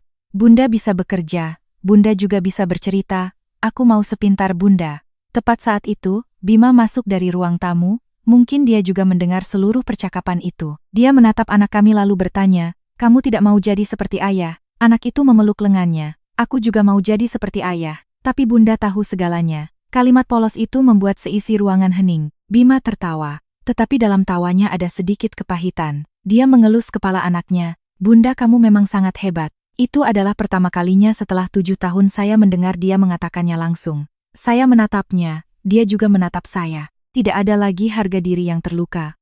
Tidak ada lagi kata-kata menyalahkan. Yang tersisa hanyalah penyesalan yang mendalam yang terpancar jelas di matanya. Larut malam ketika semua orang sudah tidur, Bima membuka laptopnya, mengetik nama perusahaan saya di mesin pencari, lalu membaca setiap artikel, setiap berita, setiap analisis tentang perusahaan itu. Semakin banyak membaca, semakin dia mengerti skala dan nilai dari apa yang telah saya bangun diam-diam. Semakin mengerti, semakin dia menyadari bahwa hal yang paling menyakitkannya bukanlah kesuksesan saya, melainkan bahwa selama perjalanan itu, orang yang seharusnya berdiri di samping untuk mendukung saya, justru adalah orang yang berkali-kali membuat saya memilih untuk diam. Dia mematikan layar laptop, bersandar di kursi, menatap kegelapan malam di luar jendela. Dan untuk pertama kalinya setelah bertahun-tahun, dia tidak lagi berpikir tentang kehilangan seorang istri rumah tangga, melainkan telah dengan tangannya sendiri kehilangan teman seperjuangan terbaik dalam hidupnya. Sementara itu, hanya tinggal beberapa hari lagi, masa mediasi akan resmi berakhir, dan semua keputusan tidak akan bisa diubah lagi. Masa mediasi yang diatur oleh hukum hanya tinggal hitungan hari. Rumah yang dulu penuh tawa kini menjadi begitu sunyi. Terkadang hanya suara detak jam dinding yang bergeser ke detik berikutnya sudah cukup untuk membuat orang terkejut. Saya masih menjaga kebiasaan bangun sebelum fajar, menyiapkan sarapan, membangunkan putri saya, mengikat rambutnya dengan rapi, lalu mengantarnya ke sekolah. Sementara Bima masih duduk diam di seberang meja makan, tidak ada lagi keluhan tentang tekanan pekerjaan atau komentar-komentar yang tanpa sengaja melukai saya seperti dulu, yang ada hanyalah keheningan yang panjang. Karena semakin dia mengerti apa yang telah saya lalui diam-diam selama 7 tahun, semakin dia menyadari bahwa keheningan saya waktu itu bukanlah karena saya pasrah, melainkan karena saya sudah terlalu sering mencoba berbicara tetapi tidak pernah mendapatkan perhatian penuh darinya. Setelah mengantar anak ke sekolah, saya pergi ke kantor untuk menghadiri gladi bersih terakhir sebelum pengumuman tanggal pencatatan saham. Seluruh lantai rapat hari itu lebih sibuk dari biasanya. Karyawan terus bergerak di antara ruangan, tim komunikasi memeriksa ulang setiap pidato, tim hukum memeriksa setiap dokumen, sementara pihak audit masih mencocokkan angka-angka terakhir sebelum menerbitkan laporan resmi. Pak Budi berjalan cepat ke arah saya. Bu Citra, semua prosedur hampir selesai. Saya mengangguk, ada bagian mana yang belum beres? Ada satu hal, pihak mitra dari perusahaan suami ibu sudah mengonfirmasi jadwal pertemuan besok sore. Saya melihat dokumen di tangan Pak Budi. Siapa yang mereka kirim? Wakil Direktur Utama dan Kepala Departemen Teknis. Kabarnya Direktur Utama mereka sibuk jadi tidak bisa hadir. Saya tersenyum tipis. Kalau begitu, jalankan saja sesuai prosedur. Pak Budi ragu sejenak lalu bertanya. Jika nanti kedua belah pihak bekerja sama dalam jangka panjang, saya mengerti maksudmu. Di ruang rapat hanya ada mitra bisnis, tidak ada kerabat. Pak Budi tersenyum. Saya mengerti. Rapat selesai menjelang siang, ketika semua orang mulai pergi, Ketua Dewan Direksi memanggil saya untuk tinggal. Beliau menuangkan 2 cangkir teh lalu berkata perlahan, Citra, ada satu hal yang ingin saya tanyakan. Silakan Pak. Jika dulu kamu tidak berhenti bekerja untuk merawat anak, apakah kamu akan mencapai posisi yang lebih tinggi dari sekarang? Saya tersenyum tipis. Tidak ada yang tahu Pak. Tapi saya tidak pernah menyesali pilihan itu. Beliau menatap saya dengan penasaran. Meskipun harus mengorbankan banyak hal, saya mengangguk. Putri saya tumbuh sehat dan bahagia. Itu lebih berharga dari kontrak manapun. Beliau termenung sejenak lalu berkata, Kesuksesan terbesar seseorang bukanlah hanya karier, tetapi ketika mereka masih bisa mempertahankan hal-hal terpenting dalam perjalanan hidupnya. Saya tersenyum, saya juga pernah berpikir begitu. Sampai di sini, hati saya tiba-tiba terasa kosong. Karena hal terpenting yang pernah saya coba pertahankan adalah keluarga. Sayangnya, tidak semua usaha bisa membawa orang ke tujuan yang sama. Sementara itu di kantornya, Bima baru saja selesai rapat ketika menerima email dari manajemen yang memintanya untuk bergabung dengan tim dukungan teknis untuk proyek kerjasama dengan perusahaan saya. Dia membaca daftar nama itu berulang kali lalu terdiam. Namanya berada di urutan ketiga. Seorang rekan dengan gembira menepuk bahunya. Beruntung sekali kalau proyek ini berhasil, akhir tahun ada bonus besar. Bima hanya tersenyum hambar. Tidak ada yang tahu betapa rumit perasaannya saat itu. Orang yang akan dia temui di meja perundingan kemungkinan besar adalah istri yang akan segera bercerai dengannya. Sore harinya, Bima pulang lebih awal dari biasanya. Dia tidak langsung pulang tetapi mampir ke sekolah untuk menjemput anak. Ketika putrinya melihat ayahnya muncul di depan gerbang sekolah, dia berlari dengan gembira. "Ayah!" Bima menggendongnya. "Hari ini ayah yang jemput." Anak itu tersenyum cerah. "Bunda mana?" "Bunda masih kerja." Anak itu memeluk leher ayahnya. "Ayah, kalau nanti ayah dan bunda tinggal di rumah yang berbeda, apa aku masih bisa bertemu kalian berdua?" Bima terdiam. Pertanyaan itu membuatnya tercekat. Dia memeluk anaknya lebih erat. "Tentu saja bisa," anak itu berbisik, "tapi aku lebih suka kalian tinggal di satu rumah." Bima tersenyum, tetapi matanya sudah memerah sejak tadi. "Ayah tahu. Malam itu, ketika saya pulang, saya melihat ayah dan anak itu sedang asyik merakit puzzle di tengah ruang tamu. Begitu melihat saya, putri saya berlari. 'Bunda pulang. Hari ini ayah main sama aku lama sekali.'" Saya menatap Bima, dia tersenyum sangat tipis. "Sudah lama aku tidak main permainan ini." Putri saya tertawa geli. "Besok main lagi ya, Yah?" "Tentu." Melihat pemandangan itu, saya tiba-tiba teringat hari-hari awal ketika anak kami masih kecil. Bima juga sering menggendongnya keliling rumah setiap malam agar saya bisa beristirahat sejenak. Dia pernah menjadi seorang ayah yang sangat perhatian. Hanya saja tekanan hidup dan kesalahpahaman yang menumpuk selama bertahun-tahun telah membuat kami berdua perlahan kehilangan cara untuk berjalan bersama. Setelah makan malam saat anak sudah tidur, Bima dengan inisiatif meletakkan sebuah kotak kardus tua di hadapan saya. Aku baru menemukannya di gudang. Saya membukanya. Di dalamnya ada banyak barang kecil. Selembar tiket bioskop yang sudah pudar. Sebuah kartu ulang tahun yang pernah saya buat sendiri untuknya. Sebuah foto kami berdua di depan kamar kos pertama kami. Dan di bagian paling bawah adalah sepasang cincin perak yang kami beli di toko kecil saat baru pacaran karena waktu itu belum punya cukup uang untuk membeli cincin yang bagus. Bima mengambil cincin itu, suaranya serak. "Dulu aku pikir kebahagiaan itu cukup dengan bekerja keras mencari banyak uang. Baru setelah melihat ke belakang, aku sadar bahwa yang aku lupakan justru adalah orang yang menemaniku melewati hari-hari tersulit." Saya menatap cincin di telapak tangan, sudah usang dengan beberapa goresan. Sama seperti pernikahan kami. Bima menarik napas dalam-dalam lalu menatap lurus ke mata saya. "Citra, jika sekarang aku bilang aku ingin memulai dari awal, apakah masih ada kesempatan?"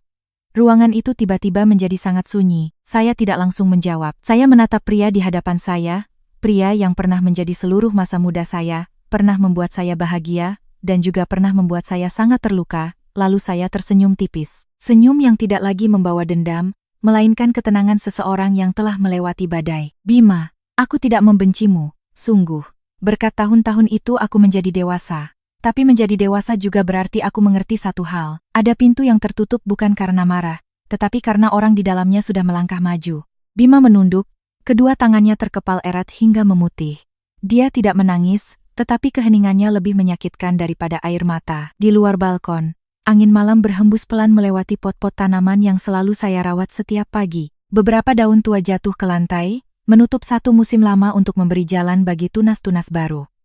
Dan di dalam rumah itu, saya dan Bima sama-sama mengerti bahwa hari keputusan terakhir sudah sangat dekat, dan satu-satunya hal yang bisa kami lakukan saat ini adalah menghadapinya dengan segenap ketulusan yang seharusnya kami berikan satu sama lain sejak bertahun-tahun yang lalu. Pagi di hari terakhir masa mediasi datang lebih cepat dari yang saya duga. Langit kota setelah hujan semalam tampak biru jernih. Sinar matahari pertama menerobos jendela ruang tamu, menyinari meja makan tempat kami bertiga biasa duduk bersama selama bertahun-tahun. Bedanya, hari ini semua orang tahu bahwa setelah matahari terbenam, pernikahan ini mungkin akan resmi berakhir dengan sebuah titik yang tidak bisa diubah lagi. Namun, tidak ada yang menyinggungnya. Saya tetap menyiapkan sarapan seperti biasa. Bima tetap menuangkan susu untuk putri kami. Dan anak itu berceloteh tentang kegiatannya di sekolah. Sama sekali tidak tahu bahwa orang dewasa sedang berusaha menjaga setiap momen damai terakhir untuk masa kecilnya. Putri kami makan sambil tertawa. Bunda, hari ini Bu Guru bilang akhir pekan ada pentas seni. Saya tersenyum. Kamu mau bunda atau ayah yang datang? Anak itu langsung menjawab. Aku mau dua-duanya. Bima menatap saya lalu berkata pelan. Aku akan atur. Saya mengangguk. Aku juga. Anak itu bertepuk tangan gembira. Itu sudah cukup. Hanya satu kalimat polos itu sudah cukup membuat saya sadar bahwa yang dibutuhkan anak kami bukanlah apakah orang tuanya masih suami istri atau tidak. Yang dia butuhkan adalah cinta dari kami berdua yang tetap utuh untuknya. Setelah mengantar anak ke sekolah, saya pergi ke kantor lebih awal dari biasanya karena hari ini adalah penandatanganan terakhir dengan dana investasi sebelum pengumuman resmi tanggal pencatatan saham. Seluruh ruang rapat sudah dipenuhi dokumen. Layar besar menampilkan rencana komunikasi, jadwal seremoni pembukaan perdagangan, dan daftar tamu. Setiap anggota Dewan Direksi tampak tegang bercampur bangga, karena mereka tahu akan menyaksikan hasil dari kerja keras bertahun-tahun. Pak Budi mendekati saya, Bu Citra, media sudah mulai meminta wawancara eksklusif. Saya menggeleng pelan, nanti setelah pengumuman resmi. Saat ini prioritaskan informasi resmi. Pak Budi tersenyum, saya tahu Ibu akan menjawab begitu. Tepat saat itu, Ketua Dewan Direksi masuk. Beliau menatap semua orang lalu berkata perlahan, hari ini saya tidak ingin bicara tentang pendapatan atau valuasi. Saya hanya ingin berterima kasih pada semua. Karena sebuah perusahaan bisa berkembang karena modal, karena teknologi, tetapi hanya bisa berjalan jauh karena orang-orang yang tidak menyerah. Seluruh ruangan bertepuk tangan. Saya diam-diam menatap wajah-wajah yang telah menemani saya selama 7 tahun. Tiba-tiba teringat hari-hari pertama ketika hanya ada 4 orang berdesakan di kantor sewaan. Musim hujan atapnya bocor. Musim kemarau panasnya menyesakkan, pernah sebulan kas kami hampir habis. Seluruh tim harus rela mengurangi biaya hidup untuk menjaga perusahaan tetap bertahan 1 bulan lagi. Tidak ada dari mereka yang pernah tahu bahwa setelah setiap rapat selesai, saya akan bergegas pulang untuk menjemput anak, memasak, mencuci baju, lalu menunggu sampai anak tidur baru membuka laptop untuk bekerja lagi hingga menjelang pagi. Setelah menandatangani semua berkas, saya baru saja melangkah keluar koridor ketika ponsel saya bergetar. Pengacara menelepon, Bu Citra, sore ini sesuai jadwal ya? Baik Bu, apa Ibu tetap pada keputusan semula? Saya menatap keluar melalui lapisan kaca transparan di mana langit biru terpantul pada gedung-gedung tinggi. Ya, saya akan datang tepat waktu. Menutup telepon, saya berdiri diam cukup lama, bukan karena ragu, tetapi karena saya tahu setelah sore ini, satu babak dalam hidup saya akan benar-benar tertutup. Pada saat yang sama, di kantor Bima, rapat dengan pihak mitra berlangsung sesuai rencana. Namun, yang presentasi hari ini bukanlah saya, melainkan Pak Budi dan tim teknisnya. Bima duduk di ujung meja rapat, dia dengan saksama memperhatikan setiap bagian presentasi tentang sistem tersebut. Semakin dia mendengar, semakin dia menyadari bahwa cara berpikir dalam setiap solusi sangat akrab. Dari kesederhanaan desain hingga cara pemrosesan data, semuanya mirip dengan gaya yang dulu saat kami masih pacaran. Sering saya ceritakan padanya dengan penuh semangat setiap kali berbicara tentang pemrograman. Hanya saja waktu itu dia tidak mengerti jadi tidak pernah mengingatnya. Rapat berakhir dengan sangat sukses. Perwakilan perusahaan Bima berjabat tangan dengan Pak Budi, semoga kedua pihak bisa bekerja sama dalam jangka panjang. Pak Budi tersenyum, kami juga berharap begitu. Ketika semua orang mulai pergi, Bima mendekat. Maaf, boleh saya bertanya? Pak Budi dengan sopan mengangguk. Silakan, Bu Citra. Apakah beliau benar-benar pendiri sejak awal? Pak Budi menatap Bima beberapa detik lalu tersenyum tipis. Anda suaminya kan? Bima tertegun. Benar, Pak Budi menjawab perlahan. Sebenarnya kami semua tahu, Bu Citra jarang sekali membicarakan urusan keluarga. Tapi setiap kali rapat malam dan terdengar suara anaknya menangis, beliau selalu minta izin beberapa menit untuk menenangkannya lalu kembali bekerja. Pernah suatu kali beliau tidak tidur 2 malam berturut-turut karena anaknya demam. Pagi harinya beliau tetap orang yang datang paling awal ke kantor. Bima terdiam. Pak Budi melanjutkan, pernah kami menyarankan agar beliau menyewa asisten rumah tangga supaya tidak terlalu lelah. Beliau hanya tersenyum dan berkata, masa kecil anak hanya sekali, pekerjaan bisa dikerjakan malam hari. Jujur saja, jika ditanya siapa yang paling banyak berkorban untuk perusahaan ini, kami semua akan memilih Bu Citra. Bima menunduk. Baru saat inilah dia mengerti. Malam-malam di mana dia tidur nyenyak adalah saat di mana saya sedang menjalani dua peran sekaligus, sebagai ibu dan sebagai penanggung jawab sebuah perusahaan rintisan. Sore harinya, saya dan Bima bertemu di depan kantor pengacara. Tidak ada yang menemani, tidak ada kerabat, tidak ada teman, hanya dua orang yang pernah berjanji akan bergandengan tangan seumur hidup. Kini duduk dengan tenang berhadapan untuk menyelesaikan prosedur terakhir. Pengacara menatap kami berdua, saya perlu konfirmasi terakhir. Apakah Bapak dan Ibu berubah pikiran? Ruangan itu hening. Bima menatap saya sangat lama. Di matanya ada harapan tipis yang belum pernah saya lihat sebelumnya. Akhirnya dia berkata dengan suara serak, "Citra, aku tidak memintamu kembali. Karena aku tahu aku tidak punya hak. Aku hanya ingin mengatakan satu hal." Saya menatapnya dalam diam. Dia menarik napas dalam-dalam. Terima kasih telah menemaniku melewati tahun-tahun tersulit. Terima kasih telah melahirkan putri yang luar biasa untukku. Dan maaf karena tidak melihatmu lebih awal. Saya tersenyum sangat tipis. Aku menerima permintaan maafmu. Tapi aku juga berterima kasih padamu. Bima mengangkat kepala dengan terkejut. Saya berkata perlahan, tanpa tahun-tahun itu, aku tidak akan menjadi diriku yang sekarang. Kita berdua sama-sama pernah berusaha. Hanya saja pada akhirnya kita tidak lagi berjalan ke arah yang sama. Pengacara dengan lembut mendorong berkas ke depan. Saya mengambil pena. Bima juga mengambil pena. Dua tanda tangan muncul satu persatu di bawah halaman terakhir. Tidak ada air mata, tidak ada perdebatan, hanya ada dua senyum yang sangat sedih untuk sebuah perjalanan yang berakhir dengan kedewasaan kami berdua. Ketika melangkah keluar dari kantor, ponsel saya tiba-tiba menerima notifikasi dari Pak Budi. "Bu Citra, bursa baru saja mengonfirmasi. Hari seremoni pembukaan perdagangan saham adalah minggu depan." Saya perlahan menatap langit. Satu pintu baru saja tertutup, pintu yang lain baru saja terbuka. Seminggu kemudian, kota terbangun dalam suasana hiruk-pikuk di hari Senin yang biasa, namun bagi saya, itu adalah tonggak sejarah yang selama 7 tahun terakhir. Tidak pernah satu hari pun saya berhenti menantikannya. Setelan blazer putih telah tergantung rapi sejak malam sebelumnya. Sepatu hak tinggi sudah siap di samping pintu, dan di atas meja kerja, kartu undangan untuk menghadiri upacara pembukaan perdagangan saham diletakkan di samping sebuah foto kecil saya bersama putri saya di ulang tahunnya yang terakhir. Saya mengambil foto itu, menggenggamnya erat, lalu tersenyum. Karena jika ada yang bertanya apa yang paling membuat saya bangga setelah semua yang terjadi, jawabannya bukanlah nilai perusahaan atau jumlah saham yang saya miliki, melainkan fakta bahwa saya tidak melewatkan masa kecil anak saya. Selama perjalanan mengejar mimpi, putri saya berlari keluar dari kamar, rambutnya masih sedikit acak-acakan setelah bangun tidur. "Bunda, hari ini Bunda cantik sekali." Saya membungkuk untuk merapikan kerah bajunya lalu tersenyum. "Hari ini Bunda punya acara yang sangat penting." Anak itu memegang tangan saya. "Aku boleh ikut?" Saya mengangguk. "Tentu saja, kamu adalah tamu paling istimewa Bunda." Anak itu tersenyum lebar lalu memeluk saya erat. "Bunda jangan gugup ya." Saya tertawa. "Bunda akan usahakan." Tepat saat itu, bel pintu berbunyi. Saya membuka pintu. Bima berdiri di luar, membawa sebuket bunga hydrangea biru muda. Bunga yang saat kami masih pacaran sering dia beli setiap kali ingin membuat saya senang. Dia sedikit canggung. "Aku akan mengantar kalian ke acara itu." Saya menatap buket bunga itu beberapa detik lalu dengan lembut menerimanya. "Terima kasih." Bima tersenyum tipis. "Hari ini adalah hari yang sangat penting. Aku pikir bunga ini harus ada." Saya tidak berkata apa-apa lagi, hanya mengangguk pelan. Kami bertiga naik ke mobil. Tidak ada yang menyinggung apakah kami masih suami istri atau tidak. Juga tidak ada yang menyinggung surat keputusan cerai yang sudah berlaku. Kami hanyalah ayah, ibu, dan anak yang bersama-sama akan menyaksikan sebuah tonggak sejarah yang tak terlupakan. Ketika mobil berhenti di depan gedung tempat acara berlangsung, banyak sekali tamu dan wartawan yang sudah hadir.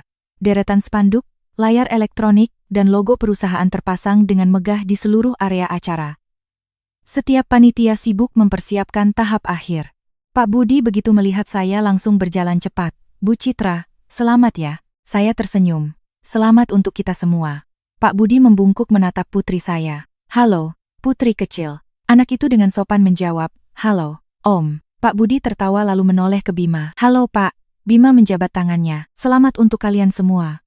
Di mata Bima tidak ada lagi keterkejutan seperti hari-hari pertama. Yang ada hanyalah kekaguman yang tulus. Beberapa menit kemudian, upacara resmi dimulai. Ketua Dewan Direksi naik ke panggung untuk berpidato tentang perjalanan pembentukan dan perkembangan perusahaan. Kemudian memperkenalkan satu persatu anggota pendiri. Ketika nama saya disebut, seluruh ruangan bertepuk tangan meriah. Saya melangkah ke atas panggung diiringi tepuk tangan itu, mata saya tanpa sadar mengarah ke barisan kursi tamu. Putri saya tersenyum sangat cerah, kedua tangan mungilnya bertepuk tangan tanpa henti. Di sampingnya, Bima juga berdiri. Dia adalah salah satu orang yang bertepuk tangan paling lama. Pembawa acara tersenyum, "Bu Citra, hari ini apa ada yang ingin Ibu sampaikan?" Saya mengambil mikrofon, menarik napas dalam-dalam, lalu memandang ke seluruh ruangan. 7 tahun yang lalu ketika kami memulai, banyak orang bertanya apa hal terpenting bagi sebuah perusahaan rintisan. Dulu saya pikir jawabannya adalah teknologi, lalu saya pikir modal, kemudian saya pikir strategi. Tetapi hari ini saya percaya hal yang paling penting adalah kegigihan. Akan ada hari di mana Anda diragukan, akan ada hari di mana Anda disalahpahami, akan ada hari di mana Anda merasa semua usaha sia-sia. Tetapi selama Anda tidak menyerah, akan ada satu hari di mana benih yang Anda tanam diam-diam akan bertunas.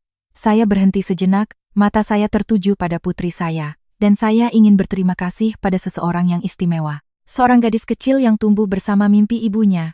Tanpamu, Nak, Bunda tidak akan tahu bahwa Bunda sekuat ini. Putri saya menyeka air matanya lalu tersenyum sangat cerah. Seluruh ruangan kembali bertepuk tangan. Tepat pada waktu yang ditentukan, bel pembukaan perdagangan saham berbunyi. Suara jernih itu menggema di seluruh ruangan, seolah menutup sebuah perjalanan yang gigih, dan membuka sebuah babak baru. Semua layar serentak menampilkan kode saham beserta harga perdagangan pertama. Ucapan selamat terdengar dari mana-mana, jabat tangan silih berganti. Sementara saya hanya diam-diam menatap papan elektronik dengan perasaan damai, bukan gembira yang meluap-luap. Karena yang membuat saya bahagia bukanlah angka yang terus naik di layar, melainkan fakta bahwa saya telah menepati janji pada diri sendiri bertahun-tahun yang lalu. Setelah upacara, banyak wartawan mendekat untuk wawancara. Seseorang bertanya, "Apa rahasia terbesar kesuksesan Ibu?" Saya tersenyum, saya tidak merasa sukses sendirian, saya hanya beruntung memiliki rekan-rekan yang tidak pernah menyerah. Yang lain bertanya, "Apa ada nasihat untuk para wanita yang harus menyeimbangkan antara keluarga dan karier?" Saya menjawab perlahan, "Jangan berpikir Anda harus menjadi sempurna. Lakukan yang terbaik sesuai dengan kondisi Anda. Dan yang terpenting, jangan pernah kehilangan nilai diri Anda hanya karena orang lain belum melihatnya."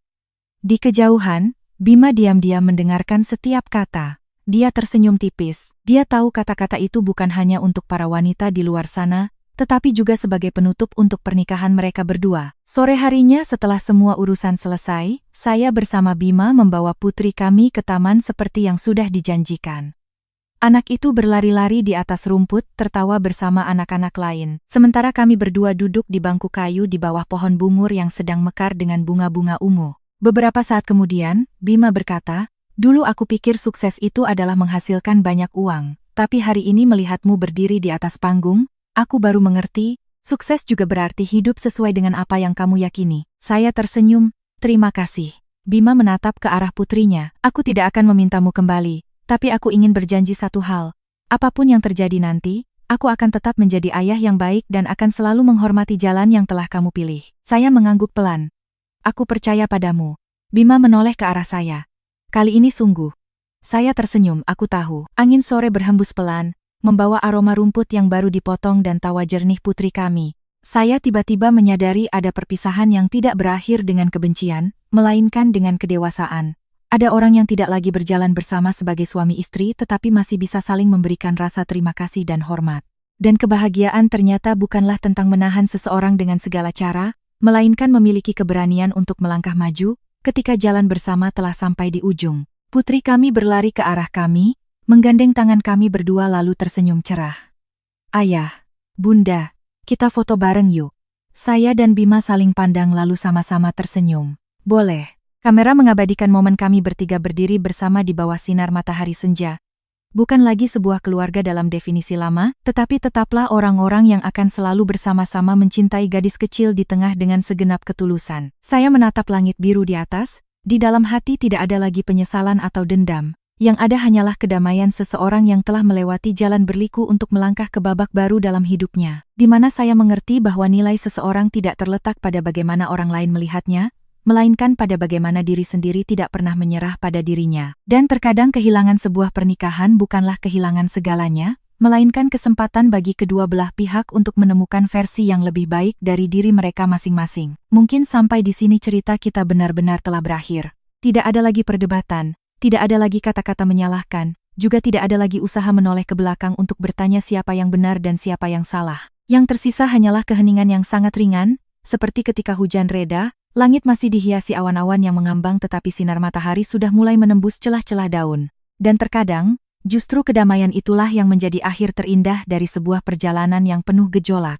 Jika ada yang bertanya setelah semua ini, apa yang membuat cerita ini paling menyentuh hati pendengar, mungkin jawabannya bukanlah kesuksesan sang istri, bukan juga saat perusahaannya resmi melantai di bursa atau nilai asetnya yang meroket hingga ratusan miliar rupiah. Angka-angka itu akan berubah seiring waktu. Hari ini mungkin di puncak, besok mungkin hanya menjadi sebuah tonggak sejarah yang telah berlalu. Yang akan abadi adalah cara seseorang memperlakukan orang-orang di sekitarnya ketika belum ada yang melihat nilai mereka. Hidup ini sangat adil dengan caranya yang hening. Ada benih yang ditanam hari ini tidak akan langsung bertunas esok hari. Ada pengorbanan yang tidak diketahui siapapun. Ada air mata yang tidak terlihat oleh siapapun. Ada malam-malam tanpa tidur di mana hanya diri sendiri yang menemani kesepian. Tetapi itu tidak berarti usaha-usaha itu sia-sia. Setiap kebaikan memiliki suaranya sendiri. Setiap usaha yang tulus pada akhirnya akan menemukan waktunya untuk bersinar. Hanya saja, tidak selalu cahaya itu muncul tepat pada saat yang kita harapkan. Ada sebuah pepatah sederhana yang selalu saya ingat, yaitu jangan menilai seseorang hanya dari apa yang terlihat oleh mata kita saat ini. Wanita yang sehari-hari di rumah belum tentu tidak punya mimpi. Pria yang pendiam belum tentu tidak peduli. Seorang lansia yang duduk diam di teras rumah belum tentu memiliki kehidupan yang tenang. Setiap orang membawa cerita yang tidak terlihat oleh orang lain. Oleh karena itu, sebelum menghakimi, belajarlah untuk mendengarkan. Sebelum menyalahkan, belajarlah untuk memahami. Dan sebelum berpaling dari seseorang, tanyakan pada diri sendiri apakah kita sudah benar-benar masuk ke dalam dunianya. Yang membuat banyak pernikahan hancur bukanlah saat-saat tersulit, melainkan saat orang berhenti peduli pada perasaan satu sama lain. Sebuah pertanyaan hari ini kamu lelah? Sebuah dorongan aku percaya kamu bisa melakukannya atau sekadar beberapa menit duduk untuk mendengarkan orang yang kita cintai bercerita tentang harinya, terkadang jauh lebih berharga daripada hadiah mahal. Manusia hidup seumur hidup, yang paling dekat bukanlah hanya makanan dan pakaian, melainkan perasaan bahwa diri kita dilihat, dihormati, dan didengarkan. Uang sangat penting, tetapi uang tidak bisa menggantikan perhatian. Ketenaran sangat berharga, tetapi ketenaran tidak bisa menghangatkan sebuah rumah jika di dalamnya tidak ada toleransi. Sebuah rumah bisa sangat besar, tetapi jika setiap orang hidup dalam dunianya masing-masing, maka akan tetap terasa dingin. Sebaliknya, ada keluarga yang hanya makan dengan lauk sederhana, namun tawa selalu memenuhi rumah. Karena di sana, orang tahu cara mengalah, tahu cara menjaga perasaan satu sama lain, dan tahu cara menempatkan hubungan keluarga di atas ego masing-masing. Mungkin hal yang paling patut direnungkan dari cerita ini adalah dua kata. Waktu yang tepat. Permintaan maaf jika datang pada waktu yang tepat bisa menyelamatkan sebuah hubungan. Ucapan terima kasih yang diucapkan pada waktu yang tepat bisa membuat seseorang memiliki motivasi untuk terus melangkah. Sebuah pelukan pada waktu yang tepat bisa menyembuhkan luka yang tampaknya tidak bisa disembuhkan. Tetapi jika semuanya datang terlalu terlambat, setulus apapun itu, hanya akan menjadi penyesalan. Oleh karena itu, jika hari ini di dalam hati Anda ada kata cinta yang belum terucap, ada panggilan telepon yang belum dilakukan, ada ucapan terima kasih yang belum terkirim, janganlah menunggu hingga besok. Karena hidup tidak berjanji bahwa besok semua orang masih akan berdiri di tempat yang sama menunggu kita. Dan berbicara tentang keluarga, saya jadi teringat pada orang tua. Saat masih kecil, kita selalu berpikir orang tua kita sangat kuat, akan selalu ada di sana menunggu kita pulang. Tapi suatu hari nanti, kita tiba-tiba sadar rambut ayah sudah lebih banyak memutih, langkah ibu sudah lebih lambat. Tangan yang dulu menggendong kita kini dipenuhi kerutan waktu. Orang tua tidak butuh hadiah yang terlalu besar, yang paling mereka harapkan terkadang hanyalah makan malam bersama anak cucu, sebuah panggilan telepon menanyakan kabar, atau beberapa menit duduk mendengarkan mereka bercerita tentang masa lalu yang sudah diulang berkali-kali.